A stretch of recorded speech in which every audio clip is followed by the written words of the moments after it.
శ్రీ విశ్వావసు నామ సంవత్సరం దక్షిణాయనం భాద్రపద మాసం కృష్ణపక్షం వర్ష ఋతువు అష్టమి ఆదివారం సెప్టెంబర్ 14వ తేదీ సాయంత్రం 6:30 ఆది మధ్యాంతరహితుడైన స్వర్ణగిరి శ్రీ వెంకటేశ్వర స్వామి వారిని మాడ వీధులలో శోభాయమానంగా ఊరేగిస్తూ భక్తుల గోవింద నామస్మరణలతో మేళ తాళ మృదంగ మంగళ ధ్వనుల మధ్య శ్రీ స్వామివారికి తిరువీధి ఉత్సవ సేవను ఘనంగా నిర్వహించారు.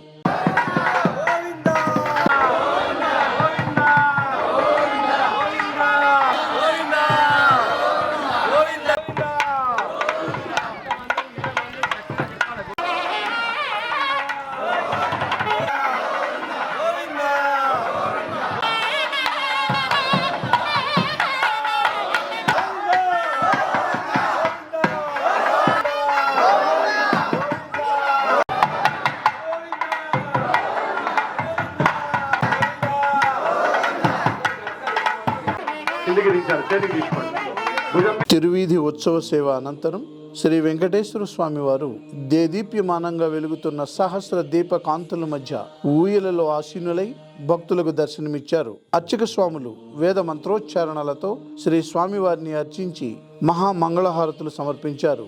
భక్తులు నయన మనోహరంగా శ్రీవారిని దర్శించి ఆనంద పరవశులైనారు. శ్రీమదఖిలాండకోటి బ్రహ్మాండనాథకస్య దేవదేవస్య జగత్కుటుంబినః జగద్రక్షణార్థం నీలకావతేరణస్య శ్రీ పద్మావతి గోదా సమేత శ్రీ స్వర్ణగిరి వెంకటేశ్వర స్వామినః కృపజా ఏవం సంకల్పిత సహస్రదీపాలంకరణ మహోత్సవాఖ్యే కర్మణి ఆదో వేదగిరిహాసపురాణస్తోత్ర దివ్య ప్రబంధాభిరవధారజా తేష ప్రథమదః ఋగ్వేద ప్రగే ఋగ్వేదమవధారజా అరుళప్పాల్ ఋగ్వేద పరస్మే బ్రహ్మణే పూర్ణకామాయ పరమాత్మనే త్రిగుంజే పరతత్వాయ వెంకటేశాయ మంగళం మంగళాశాసన పరైర్మదాచార్య పురోగమైః సర్వైష్టపూర్వైరాచార్యే సత్కృతాయ అస్తు మంగళం. లక్ష్మీరమణ గోవింద.